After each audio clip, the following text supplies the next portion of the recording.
My name is Henriette Callison, and I'm a part of the National COVID-19 Clinical Evidence Task Force. In this video, I will briefly walk you through what you need to consider when you wish to construct a recommendation. So when constructing a recommendation, you need to rest assured that you have thought things through, that no important information has been left out. And in order to help you, you may here want to use the so-called evidence to decision framework. Now, this framework contains several different factors that you need to consider before constructing your recommendation. And now I will walk you through the different factors. So factor number one, the benefits and the harms. What you need here is that you need to go back to your evidence profile and have a collective look at the results that you obtained there. So summarize the results. Are there any substantial benefits and harms? What have you identified for this given intervention?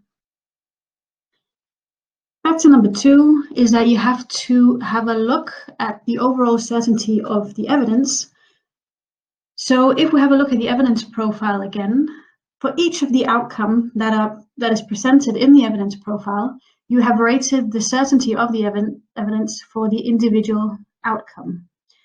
Now, what you want to do here is that you want to rate the overall certainty of evidence for the entire clinical question.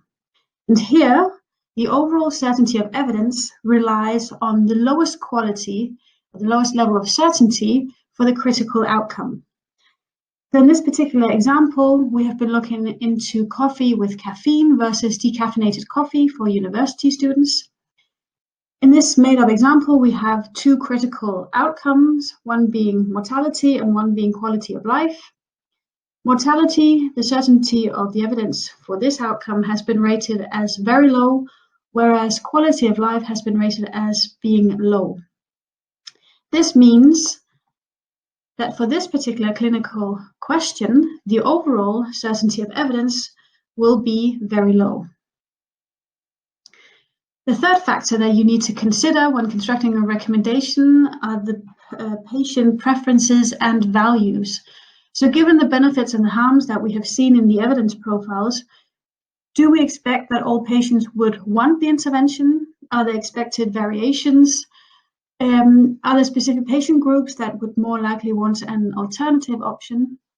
Now, all of these things you need to think through, and this information may be based on panel experience, input from consumer panels, or preference studies. Furthermore, what you need to consider when constructing a recommendation is the resources and the costs attached to it. So how large are the resource requirements? Are there any important variabilities in resources and costs between the options that are being considered? In terms of health equity, is there potential then that inequities may be reduced or even increased following the implementation of the options, so following the implementation of the recommendations? What about settings or groups such as rural, remote settings, and so on? Anything there we need to consider when constructing a recommendation. We also need to look into the acceptability.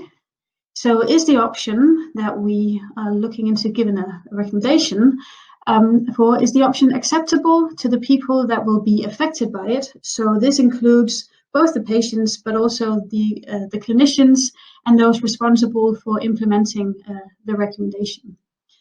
Are there any key stakeholders that potentially would disapprove of the distribution of the cost, benefits, harms, etc.?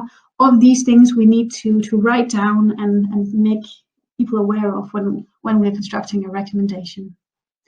Feasibility, how feasible is it to implement this option that we are considering? Are there any issues that need to be mentioned here? So these are all the different factors, and in order to get an overview of all of these things that have gone into constructing the recommendation, the online platform called Magic App has this summary possibility where you include all of the different things that you've been discussing in regards to the different factors. And here you can also include a color code so people can kind of follow your line of thought as to which things have you considered when constructing a recommendation, and why did you end up giving this particular recommendation in the end. So that was it. Please do follow us on Twitter and visit our website for more information. Take care.